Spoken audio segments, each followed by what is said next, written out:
Assalamualaikum warahmatullahi wabarakatuh. Salam sejahtera buat kita semua, sahabat-sahabatku sekalian. Perkenalkan, saya Aristiono Nugroho, Associate Professor di Sekolah Tinggi Pertanahan Nasional. Sahabat-sahabat sekalian, pada kesempatan ini saya ingin berbagi pengetahuan yang saya beri judul keunggulan monoteisme dalam 4 aspek utama. Sebelumnya, saya ingin sampaikan bahwa kita mengakui bahwa dasar negara kita adalah Pancasila, dan di sila pertama adalah ketuhanan yang Maha Esa. Itu berarti monoteisme. Kemudian di beberapa video sebelumnya sudah saya tunjukkan perbedaan antara monoteisme, ketuhanan yang Maha Esa, sila pertama Pancasila yang kita gunakan sebagai dasar negara itu, dengan dua pesaingnya, yaitu ateisme, tidak mengakui adanya Tuhan, dan yang berikutnya adalah politeisme, mengakui Tuhan itu lebih dari satu atau banyak, gitu ya. Saya sudah tunjukkan apa itu monoteisme, apa itu ateisme, atau apa itu politeisme di video sebelumnya. Di video sebelumnya juga saya sudah tunjukkan keunggulan monoteisme terhadap dua pesaingnya, yaitu ateisme dan politeisme. Dan saat itu keunggulannya saya tunjukkan dari aspek teologinya. Sekarang saya ingin tunjukkan keunggulannya dari sebetulnya 5 aspek, yaitu aspek ketuhanan, aspek kemanusiaan, aspek kebangsaan, aspek kerakyatan, dan aspek kesejahteraan. Sebagaimana kita ketahui, Pancasila kita itu kan 5 ya. Sila pertama ketuhanan yang Maha Esa, itu berarti aspek ketuhanan. Sila kedua, kemanusiaan yang adil dan beradab, itu berarti aspek kemanusiaan. Sila ketiga, persatuan Indonesia, itu yang kemudian saya maknai sebagai aspek kebangsaan. Dan yang keempat, sila keempat, yaitu kerakyatan yang dipimpin oleh hikmat kebijaksanaan dalam permusyawaratan perwakilan. Kalau saya ambil kata kuncinya adalah kerakyatan. Beberapa orang menyebutnya demokrasi, tapi saya lebih senang menggunakan istilah kerakyatan daripada menggunakan istilah demokrasi. Yaitu aspek kerakyatan. Dan yang kelima adalah keadilan sosial bagi seluruh rakyat Indonesia. Dan itu saya kemudian memaknainya sebagai kesejahteraan. Pengertian keadilan sosial di sini adalah kesejahteraan. Jadi bangsa Indonesia berjuang sedemikian rupa agar kemudian seluruh warga negara Indonesia menjadi sejahtera. Keadilan sosial bagi seluruh rakyat Indonesia. Jadi itu ya, jadi ada 5 aspek. Jadi kemudian nanti dalam pembahasan kita akan kita gabung antara aspek kebangsaan dengan aspek kerakyatan. Makanya kemudian saya beri judul keunggulan monoteisme dalam 4 aspek utama. Ketuhanan, yang pertama ketuhanan, yang kedua kemanusiaan, yang ketiga kebangsaan dan kerakyatan, dan yang keempat kesejahteraan. Jadi sebetulnya kita ingin tunjukkan bahwa monoteisme itu berkaitan dengan kelima sila dari Pancasila. Mari kita mulai. Keunggulan monoteisme tidak hanya terwujud dalam ranah teologis ketuhanan, tetapi juga memiliki implikasi mendalam bagi 1. Kemanusiaan, kedua kebangsaan dan kerakyatan, dan yang ketiga kesejahteraan. Tadi kan saya sudah bilang dalam ranah teologis. Saya ulang kalimatnya. Keunggulan monoteisme tidak hanya terwujud dalam ranah teologis atau ketuhanan. Ini kan aspek pertama. Tetapi juga memiliki implikasi mendalam bagi kemanusiaan, aspek kedua, kebangsaan dan kerakyatan, aspek ketiga, dan yang keempat kesejahteraan, aspek kesejahteraan. Oleh sebab itu kan judulnya menjadi keunggulan monoteisme dalam 4 aspek utama. Mari kita mulai dengan aspek ketuhanan. Dalam politeisme, konsep ketuhanan terpecah menjadi banyak entitas dengan kekuasaan dan sifat yang berbeda-beda, bahkan terkadang saling bertentangan. Jadi bagi sahabat-sahabat kita yang menganut politeisme, kan ada Tuhan yang menciptakan, membangun, membentuk, ada Tuhan yang merusak. Jadi yang sudah dibangun oleh Tuhan pertama dirusak oleh Tuhan yang kedua, dan ada Tuhan yang memelihara. Dan nanti masih ada Tuhan-Tuhan yang lain, ada Tuhan yang berhubungan dengan cinta, Tuhan yang berhubungan dengan ilmu, dan lain sebagainya. Ada sekian banyak Tuhan. Nah, dalam perspektif, dalam kondisi seperti itu, maka pandangan saya adalah Hal ini menciptakan kebingungan dan ketidakpastian dalam pemahaman tentang kebenaran tertinggi. Jadi karena Tuhannya banyak, kita akan bingung kebenaran tertingginya bagaimana ya. Nah, sebaliknya dalam monoteisme, kehadiran satu Tuhan yang maha kuasa, maha tahu, dan maha adil. Konsep kesatuan ini memberikan landasan yang kokoh dan konsisten untuk moralitas, hukum, dan makna hidup. Jadi karena Tuhannya cuma satu, maka moralitas, hukum, dan makna hidup ditentukan oleh Beliau yang satu itu, yang Maha Esa itu.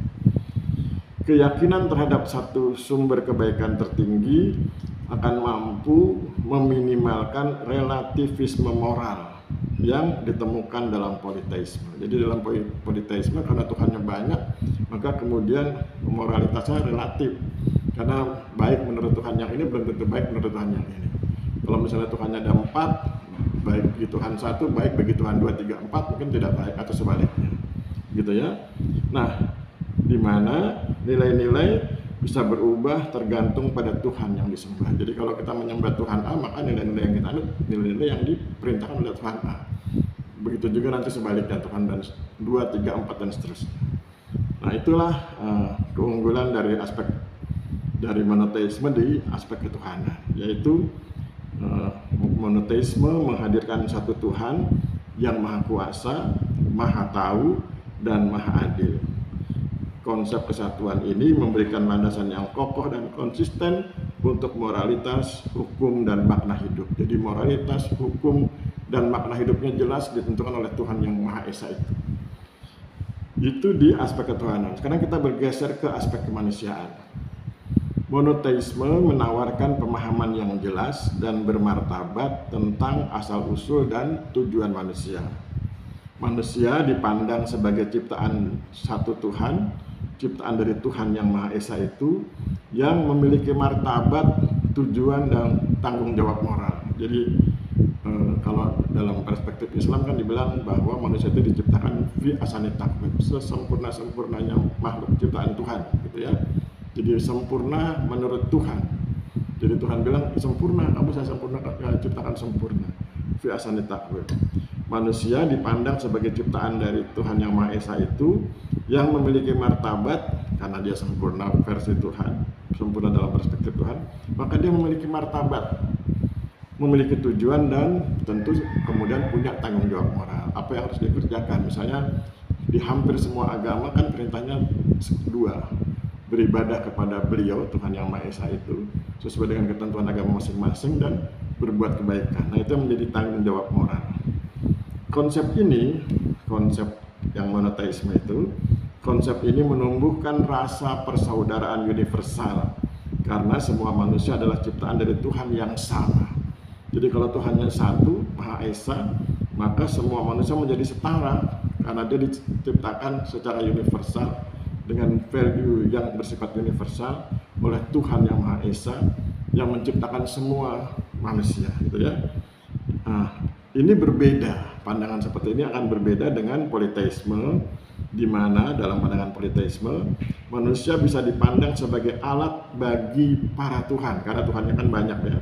Manusia dapat dipandang sebagai alat bagi para Tuhan, atau bahkan dibagi ke dalam kelompok-kelompok berdasarkan Tuhan yang disembahnya. Oh, ini penganut Tuhan A, penganut Tuhan B, penganut Tuhan C, dan seterusnya. Sementara itu, kalau kemudian kita lihat ateisme, di sisi lain, dia mereduksi manusia menjadi entitas biologis tanpa tujuan transenden, tanpa ada konsep keilahian. Jadi manusia itu ya sekedar makhluk biologis tanpa konsep keilahian. Nggak kenal Tuhan, nggak tahu bagaimana kalau sekarang hidup, bagaimana, apakah ada peluang hidup lagi dalam kondisi yang berbeda, dan seterusnya. Nggak ada konsep keilahian. Saya ulang kalimatnya, ateisme mereduksi manusia menjadi entitas biologis tanpa tujuan transenden yang dapat mengikis makna dan nilai-nilai moral. Karena nggak punya konsep transenden, maka punya peluang mengikis makna. Jadi nggak tahu makna hidupnya apa, dia sekedar makhluk biologis. Dan ini dampaknya apa? Dia dapat mengikis juga nilai-nilai moral. Moralitasnya apa? Dia mempertanggungjawabkan kepada siapa moralitas itu? ya, karena itu kemudian manusia hanya sebatas makhluk biologis. Nah, itulah aspek kemanusiaannya. Jadi ada keunggulan monoteisme di sisi aspek kemanusiaan. Sekarang kita masuk ke aspek kebangsaan dan kerakyatan. Kita gabung jadi satu aspek, ya, aspek kebangsaan dan kerakyatan. Keyakinan terhadap satu Tuhan yang menciptakan semua bangsa dapat menjadi fondasi kuat untuk persatuan. Jadi kalau manusia memahami bahwa Tuhan itu Maha Esa, dan kemudian semua manusia itu diciptakan oleh Tuhan yang satu itu, yang Maha Esa itu, maka ini dapat menjadi fondasi yang kuat untuk semua manusia bersatu, karena mereka sesungguhnya setara dan diciptakan oleh Tuhan yang sama, Tuhan yang Maha Esa itu. Monoteisme bisa mengikat berbagai suku dan etnis, bahkan bangsa dalam satu kesatuan spiritual, sehingga mampu mengatasi perbedaan budaya dan sosial. Sebaliknya, sekarang kita pindah ke politeisme. Politeisme dengan Tuhan-Tuhan yang beraneka ragam itu, ada sekian banyak Tuhan itu telah atau berpotensi menimbulkan konflik atau perpecahan antara kelompok yang menyembah Tuhan yang A, B, C, dan D, dan seterusnya. Jadi nanti masing-masing kelompok penyembah Tuhan yang berbeda-beda itu bisa punya potensi konflik.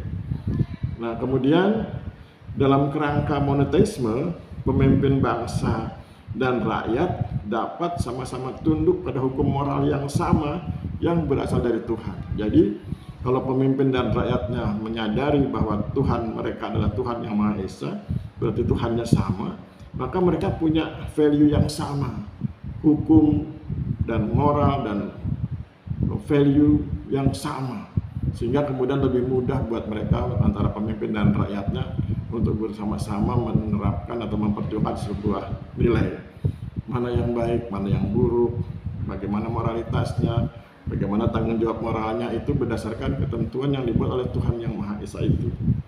Nah, kalau itu dilaksanakan, ini akan menciptakan fondasi etika bagi lahirnya pemerintahan yang adil dan bertanggung jawab. Sementara itu, kalau kita lihat ateisme yang tidak memiliki landasan moral absolut dapat berisiko menciptakan ideologi negara yang totaliter. Jadi orang-orang penganut ateisme itu kan tidak punya landasan moralitas yang absolut, nggak ada Tuhannya kan. Jadi sehingga kemudian moralitasnya menjadi sangat bervariasi tergantung manusianya masing-masing. Si A, si B, kelompok A, kelompok B begitu. Sehingga resikonya apa? Resikonya adalah akan muncul ideologi negara yang totaliter, di mana pemerintah menjadi sumber otoritas dan moral tertinggi. Jadi nanti akhirnya bisa jadi fasis termasuk di situ. Jadi bagaimana kemudian negara menciptakan value baik buruk benar salah dalam konteks kekuasaan negara, sehingga kemudian moralitasnya itu bisa berbeda dengan yang dirasakan oleh rakyat. Negara merasa bahwa ini mensejahterakan, sementara rakyat merasa itu terus disengsarakan, gitu ya. Itu yang bisa kita pahami di aspek kebangsaan dan kerakyatan. Sekarang kita masuk ke aspek yang terakhir, yaitu aspek kesejahteraan. Monoteisme mengajarkan pentingnya kerja keras, kejujuran, dan belas kasih sebagai bagian dari pengabdian kepada Tuhan. Nilai-nilai filantropi, itu namanya nilai-nilai filantropi ya. Sebentar, ada.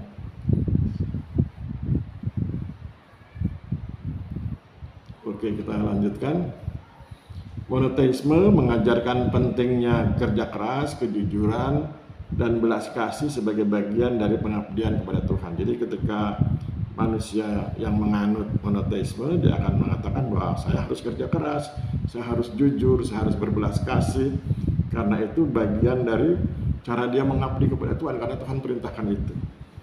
Tadi saya sudah bilang ya, hampir di semua agama, silakan nanti Anda pelajari agama masing-masing, ada dua perintah penting dari Tuhan itu. Satu, beribadah kepada beliau, untuk beliau, sesuai dengan ketentuan agama masing, tata caranya sesuai dengan agama masing-masing. Dan yang kedua adalah berbuat kebaikan. Ya. Jadi itu. Nah, kita lanjutkan. Nilai-nilai filantropi atau kedermawanan mendorong terbentuknya masyarakat yang saling membantu dan peduli terhadap sesama. Jadi monoteisme itu nanti bisa membantu membangun nilai-nilai filantropi kedermawanan yang itu akan mendorong terbentuknya masyarakat yang saling membantu dan peduli terhadap sesama. Kesejahteraan tidak hanya dipahami secara materi, tetapi juga spiritual dan moral. Sementara itu kalau kita berpindah atau kita memahami politeisme, maka di situ ada ritual dan pengorbanan yang lebih dominan daripada tindakan moral sehari-hari. Jadi kalau dalam politeisme itu lebih kuat kepada ritual dan pengorbanan. Itu dominan ya, daripada tindakan moral sehari-hari. Dan kesejahteraan bisa dianggap sebagai hasil dari keberuntungan atau anugerah Tuhan tertentu. Jadi kalau sejahtera berarti ini dari Tuhan si A, Tuhan A, Tuhan B, Tuhan C, ada di salah satu dari mereka itu ya.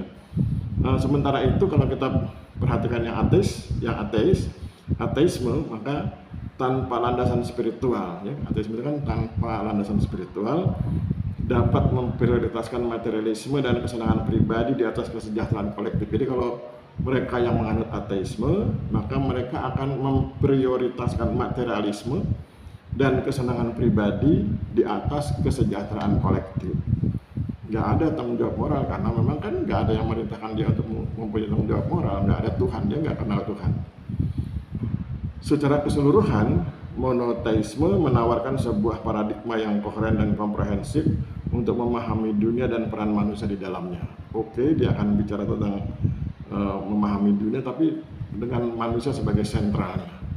Manusia menentukan segala sesuatunya. Tidak ada campur tangan Tuhan di situ, dan kemudian tidak ada petunjuk Tuhan karena mereka tidak percaya adanya Tuhan. Dari aspek ketuhanan, ia memberikan kejelasan. Dari kemanusiaan, ia menumbuhkan martabat dan persatuan. Dari kebangsaan dan kerakyatan, ia menyediakan landasan etis yang kuat. Dan dari kesejahteraan, ia mendorong nilai-nilai yang mendukung masyarakat yang adil dan berbelas kasih. Inilah yang membuat monoteisme lebih unggul dalam memberikan makna, tujuan, dan tatanan yang stabil bagi kehidupan individu dan kolektif. Saya ulang kalimatnya. Jadi monoteisme itu bisa dianggap unggul dibandingkan politeisme dan ateisme karena 4 hal. Pertama, dari aspek ketuhanan, ia memberikan kejelasan. Oke. Kemudian yang kedua, dari aspek kemanusiaan, ia menumbuhkan martabat dan persatuan. Ketiga, dari aspek kebangsaan dan kerakyatan, ia menyediakan landasan etis yang kuat. Dan yang keempat, dari kesejahteraan atau aspek kesejahteraan, ia, monoteisme ini, mendorong nilai-nilai yang mendukung masyarakat yang adil dan berbelas kasih. Saya pikir demikian pembahasan kita hari ini tentang keunggulan monoteisme dibanding politeisme dan ateisme dalam 4 aspek utama, yaitu aspek ketuhanan, aspek kemanusiaan, aspek kebangsaan dan kerakyatan, dan yang keempat aspek kesejahteraan. Keempat aspek itu sebetulnya diambil, disarikan dari nilai-nilai Pancasila. Ketuhanan sila pertama, kemanusiaan sila kedua, kebangsaan sila ketiga, kerakyatan sila keempat, dan kesejahteraan sila kelima. Saya pikir demikian, mudah-mudahan dengan memahami Pancasila, dengan memahami sila pertama, ketuhanan yang Maha Esa, yang berarti monoteisme, kita menjadi bersemangat untuk menerapkan sila pertama, kita bersemangat menerapkan ketuhanan yang Maha Esa, tentu berdasarkan agama dan keyakinan kita masing-masing, sehingga kemudian kita bisa berkontribusi dalam sekian banyak aspek kehidupan.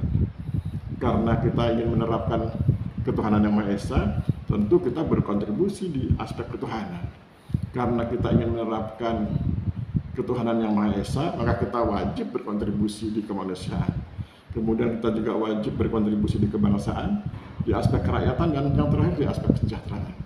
Kalau nanti kita menjadi seorang profesional di bidang apapun sesuai keahlian kita masing-masing, maka abdikan itu sebagai bentuk pengabdian kita kepada Tuhan dengan membangun kesejahteraan bagi orang lain. Saya pikir demikian, mudah-mudahan kita bisa menjalankan itu dengan baik. Mudah-mudahan Tuhan memberkati kita semua. Saya akhiri, mohon maaf bila terjadi kesalahan. Wabillahi taufiq wal hidayah. Wassalamualaikum warahmatullahi wabarakatuh.